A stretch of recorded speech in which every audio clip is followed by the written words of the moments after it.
All right, thank you for coming back again. So let's continue with our training. So there's training, there's coaching, and there's mentoring.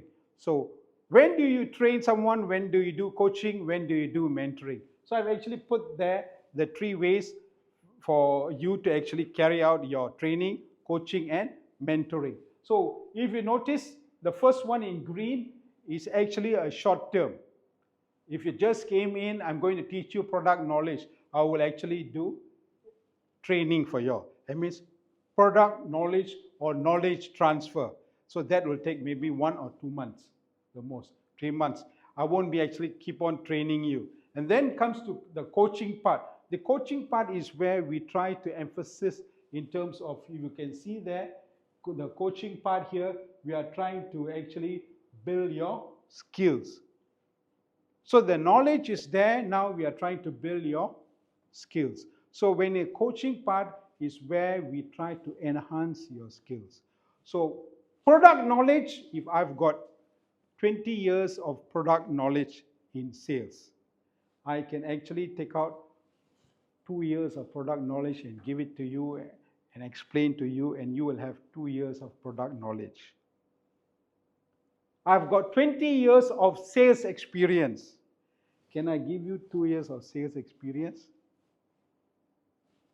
Do you think I can give you 2 years of sales experience? No. Experience, you have to earn it. You have to work to earn that experience. So that is basically where you have to coach the person. So coaching, this one actually is a medium term. And of course, the last one is the mentoring part. Mentoring part is where you mentor someone. And when you are mentoring someone, you do not actually go and follow up with the person. So usually mentoring is when the person feels they need advice, then the staff comes to you. And then I will share my knowledge, my advice, my experience. From what I know, I share to let you now make a decision. So when it comes to mentoring, usually the mentee meets the mentor. Coaching, usually the coach meets the coachee. And of course, training, of course, is the trainer meets the trainee. So of course, but they all mean the same thing. So I'm just using trying to use the correct word for each situation. But at the end, what I'm trying to say is always this person meets this person for training. This person meets this person for coaching. But when it comes to mentoring, it's usually this person meets this person for advice. So that's an easy way to remember. So that's training, coaching, and mentoring. How many of you think you need extra training? Put up your hands. In terms of job performance. 2, 3. 5 years experience, I think you only need mentoring, my friend. I think anyone can need more learning. More learning. Okay, yeah. There's no wrong answer. You also need training? Okay. So let's go to the next slide. So that's the difference between coaching. Yeah. It's going to rain, is it? Coaching and mentoring. So if you actually notice that coaching, knowledge is provided. Here also knowledge is provided only when asked. When someone come and ask you. The other side, coaching, you just giving knowledge to people. And of course, if you look at here, there is a difference between coaching and mentoring. Mentoring is always something that is long term in terms of providing advice, guidance, and all. While coaching is on this side here. Of course, training, if you want to capture a picture, also not a problem. So this is where we talk about coaching versus mentoring. So let's go to the next slide. So the next slide here is talking about the importance of coaching and mentoring team members. So you want to read the first one? All 5? Yeah. The importance of coaching and mentoring team members. Firstly, enhances employee growth and development. Number 2, increases engagement and motivation. Number 3,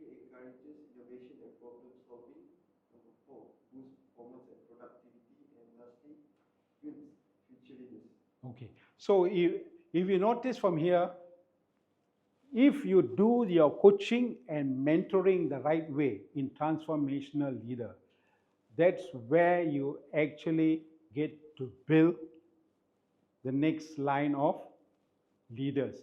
So if you do it correctly, you are actually building future leaders. So right now, basically, what you need to do is develop yourself first before you go out and develop others. So as you can see from here, the importance of coaching and mentoring in your team members is critical to the development of your people. And if you do it correctly, what you will have is you will actually have a strong team. Now, to be a coach or to be a mentor, you have your roles and responsibilities. So, what are the roles and responsibilities? Let me go through the slide here. So, this is the role that you play. You play the role of a guide, a coach, an advocate, and a listener. An advocate and a listener. So, what's a guide here? What do you think is a guide? Your your role as a guide. What is a guide? Guide them with your experience, okay? What else? So, what about a coach? What do you need to do?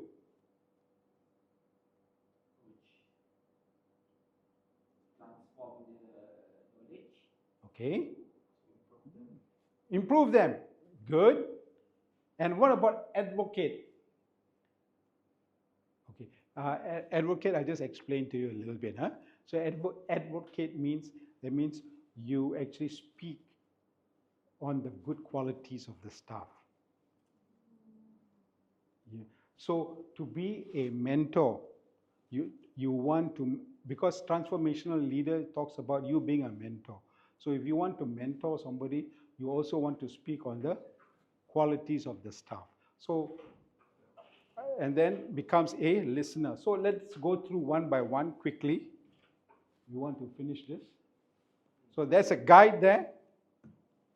So guide and coach. So when it comes to guide, you are sharing the best practices and innovative ideas that you can actually see. So as a guide, this is what you're doing. As a coach, you are actually coaching your coaching methods in terms of you want to develop someone. So what are you actually doing in terms of developing them? So you want to read this one, this slide? Your role as a mentor, first guide, you sharing best practices and innovative approaches to challenges. And coach, use coaching methods like questioning to help mentees reflect and learn. Yeah. So if you notice that as a transformational leader, when it comes to coaching, you are using your questioning skills. Questioning skills means you don't tell people what to do and you just ask them. So if you actually did this way, which do you think is a better way to do it? So now they are starting to think, right? So when they think, basically, you are trying to make sure that they can develop their thinking capability. So that's why we talk about in terms of coach. So let's go to the next slide. Feeling cold? Okay. Okay. So advocate. So if you want to be a good mentor, you want to be an advocate. That means you want to advocate the mentee's name for opportunities like new roles. So example, if I have got 5 of you all and I am the leader and I want to be a good transformational leader, then during the time if the company is going to actually look for a manager to set up a second team, if I am a good leader, then I will see among here who is the best. Then I will advocate. I think we should actually choose Simon because Simon, based on his experience and sales he has brought in, he should be a very suitable candidate to set a second team for us. So that means I'm talking on his behalf. I'm trying to make sure that he is actually under the spotlight. So a good transformational leader will do that.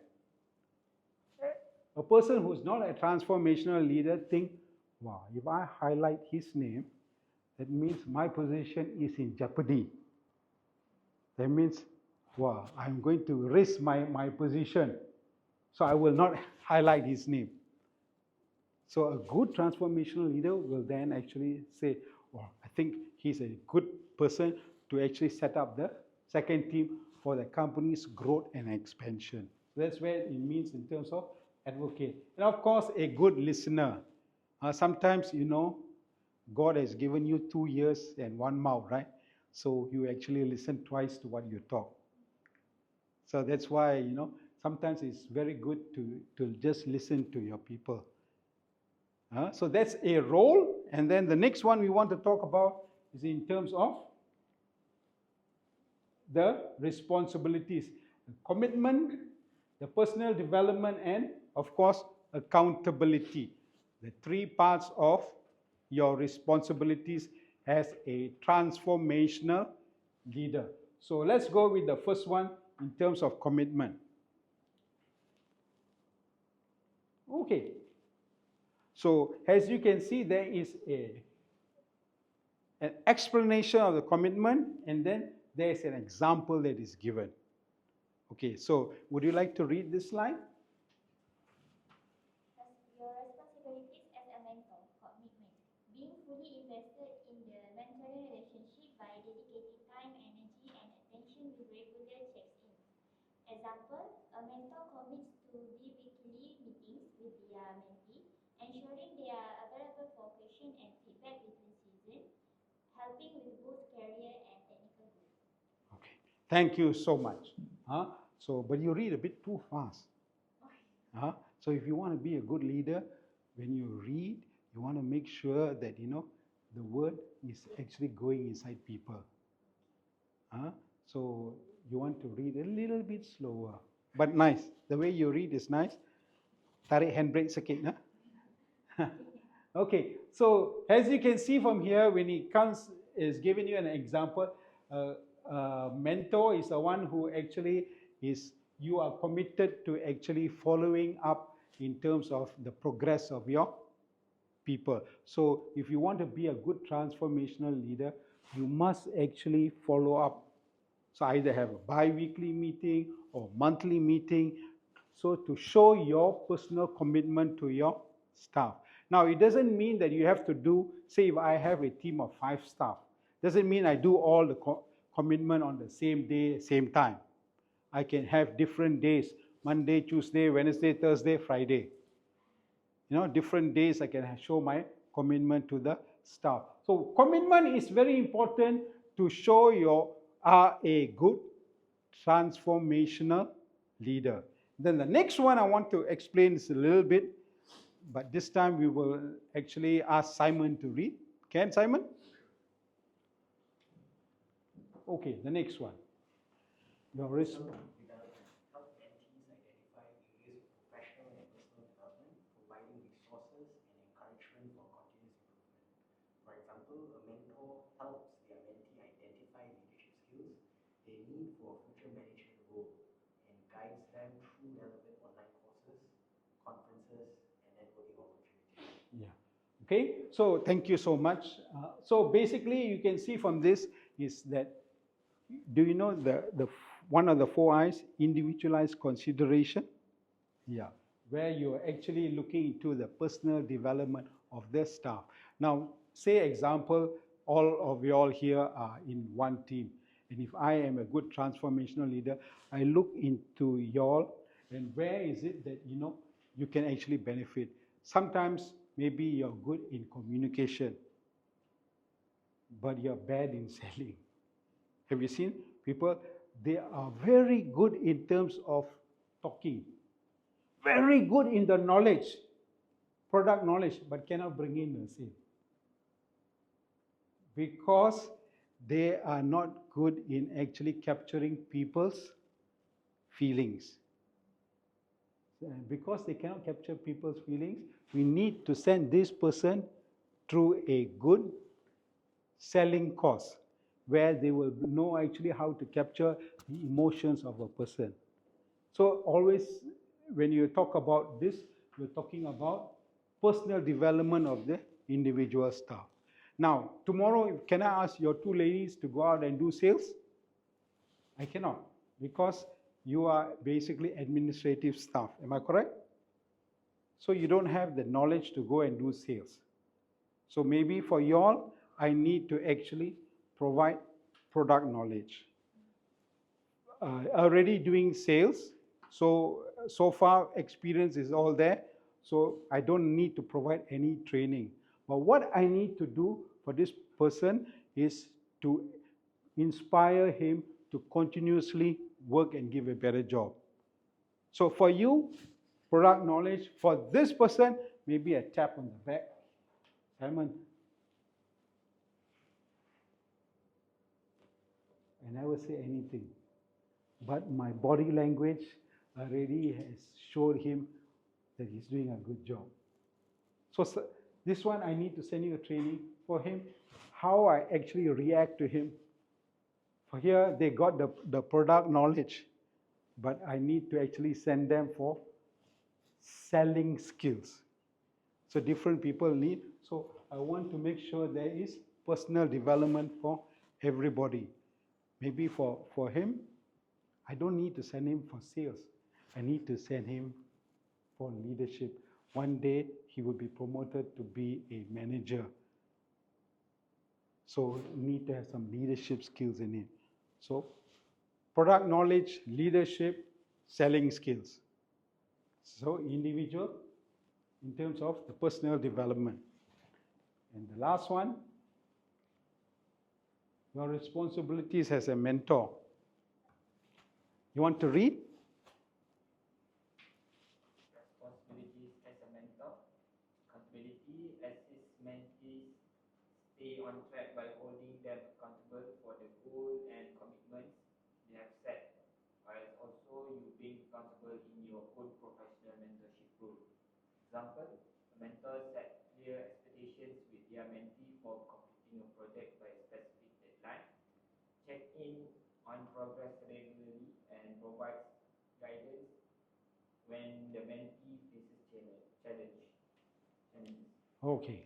So basically here is talking about accountability.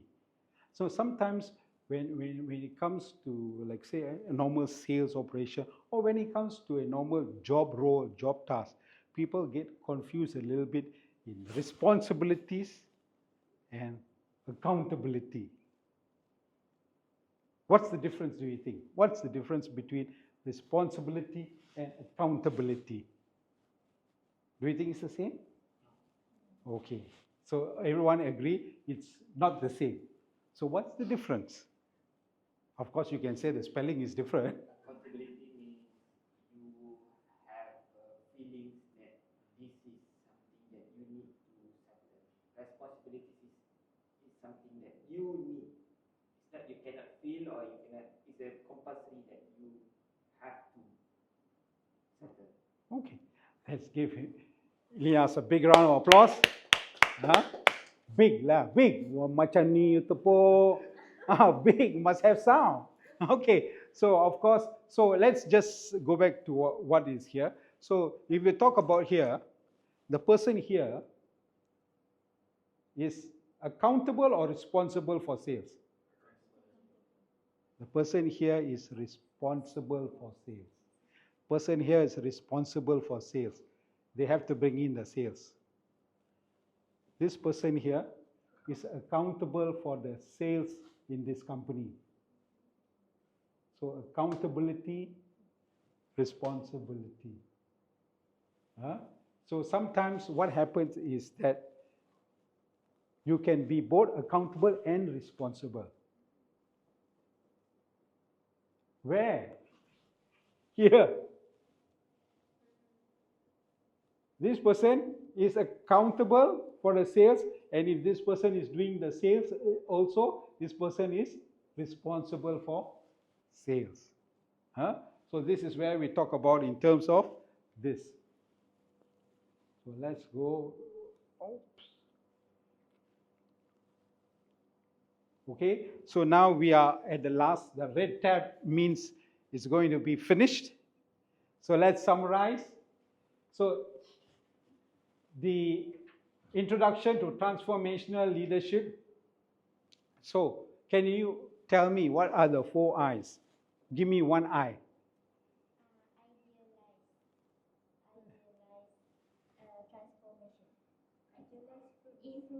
Idealize. Idealize. Okay, fantastic. What does it mean? Telling people what to do. Ah, no. Idealize influence means I. Influence people what to do, which is macam maybe before kita jadi kita jadi contoh kepada orang lain. Yeah, okay. So in Bahasa Malaysia, you said correctly. Okay. Next I. Inspirational. Mm-hmm. Inspirational what?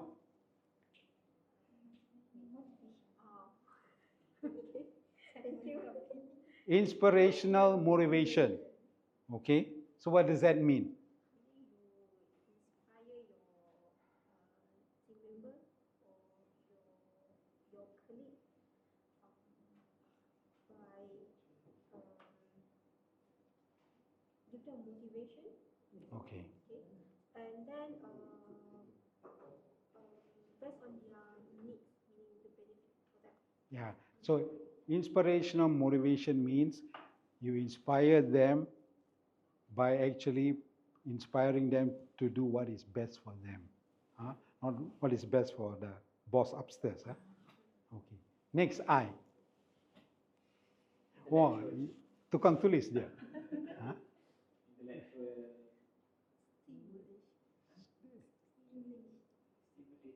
Yeah, stimulate. Intellectual stimulation. What stimulation? What does that mean? intellectual stimulation.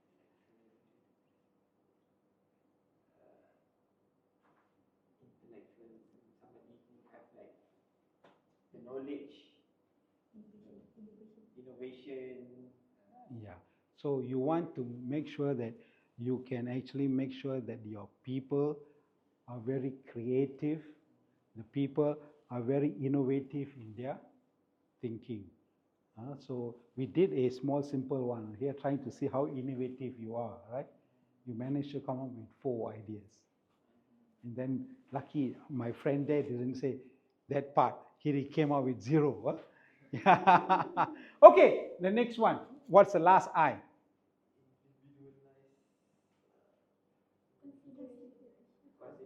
Individualized consideration. Yeah. And what does that mean? As a leader, you want to make sure that whatever you provide for them is specific for that person, is good for that person. Doesn't mean everybody is having the same. Right? So what else can you say about individual? What consideration? Individualized consideration.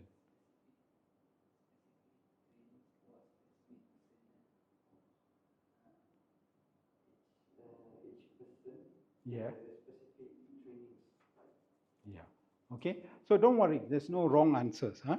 Okay. So let's go into this. Of course, the developing a vision. There is a vision, and of course, basically, you need to have a personal vision. If you don't have a team, but if you have a team, Simon, do you have a team? Do you have people reporting to you?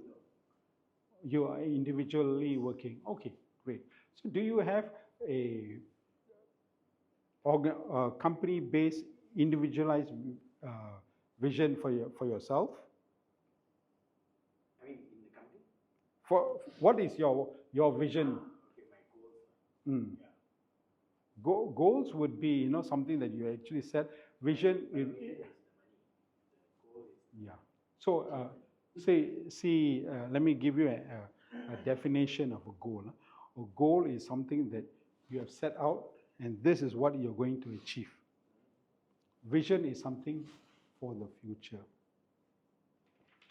So vision basically is, in the next 5 years, I want to set up my own training company. That can be your personal vision. So, so a goal is basically something that's very specific. Goal usually is tied into a SMART goal. It's got a time frame and it's very specific. Vision is something that is quite open. So let me give you an example, a clear example that so it's easy for you to understand. Do you know what's the vision of SpaceX? You know what is SpaceX? Who's the owner of SpaceX? Elon Musk. Okay. Do you know what's his vision for SpaceX?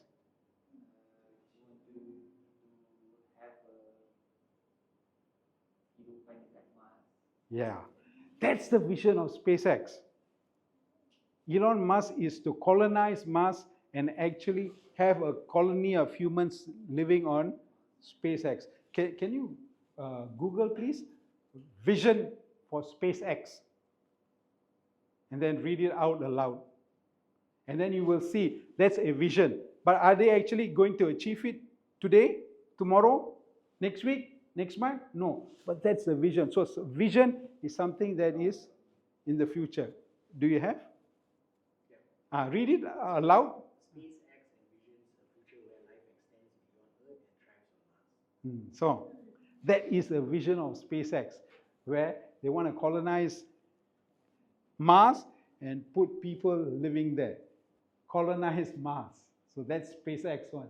So everybody needs to have, of course, you don't have to have a vision like that, but have a vision for yourself. So the next one here, emotional intelligence for transformational leader. When it comes to emotional intelligence, basically emotional intelligence is talking about empathy. Empathy, where you put yourself in people's shoes. So it's very, very important that we actually have empathy. And I did give you an explanation, right, of empathy and sympathy. Easy way to remember. Sympathy is listen with my ears. Empathy is I listen with my heart. So that's an easy way to remember.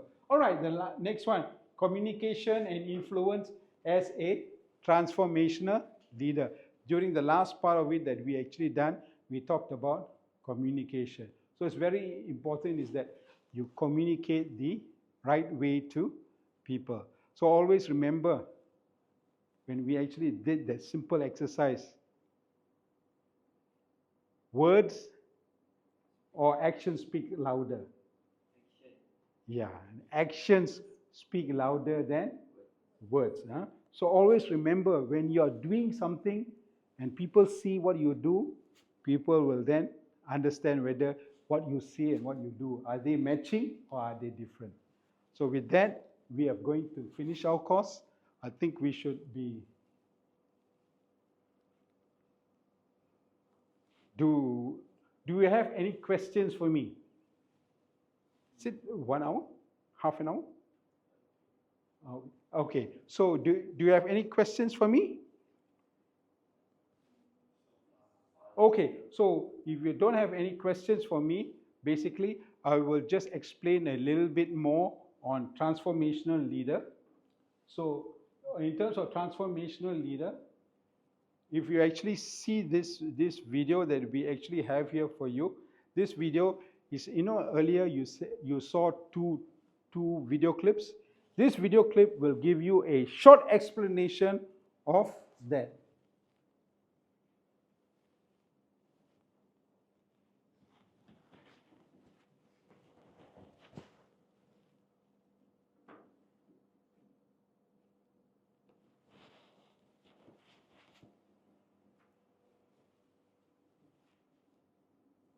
So if you've never seen the movie Braveheart, number one, I recommend you could watch it. But it's a movie about stars Mel Gibson as Scottish freedom fighter William Wallace. In this case, a transformational leader.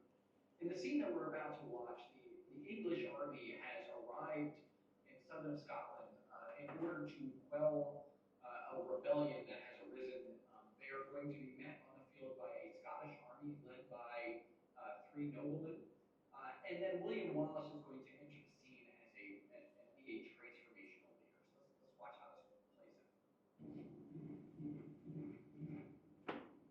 Scottish Army.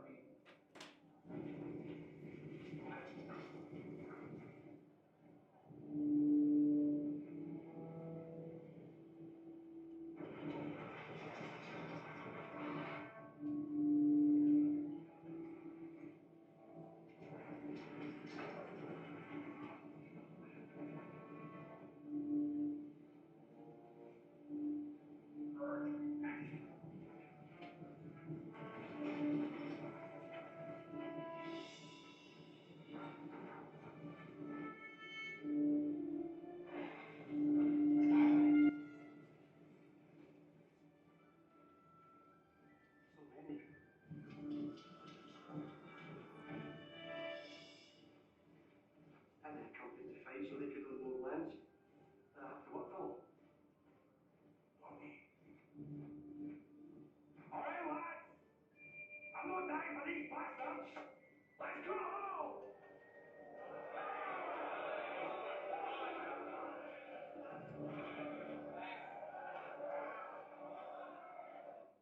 So I'd like to point out here for a moment, right? So we have these followers of the Scottish nobles who are standing on the field ready to fight. When they see they are obviously outmatched, they don't understand what they are going to get out of this other than losing their lives, and they start to leave. What is important there is that we do see someone step up and be a leader in that moment. And people start following him off the field of battle. So the first thing here, and this isn't necessarily about transformational leadership so much as about leadership in general, is understanding that leadership can come from anywhere.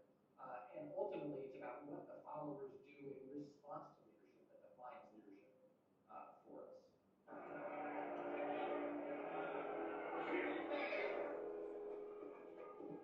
Here we see a leadership attempt now by this role. Stop, men!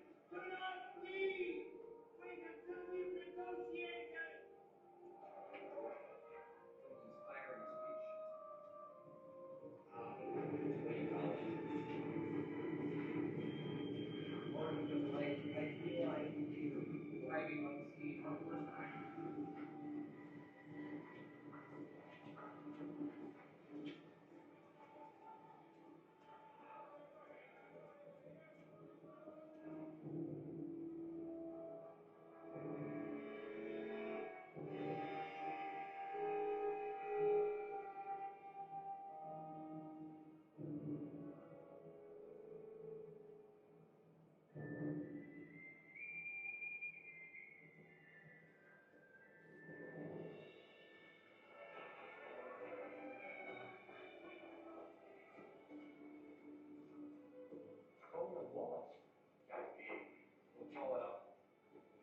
So that's an important point there.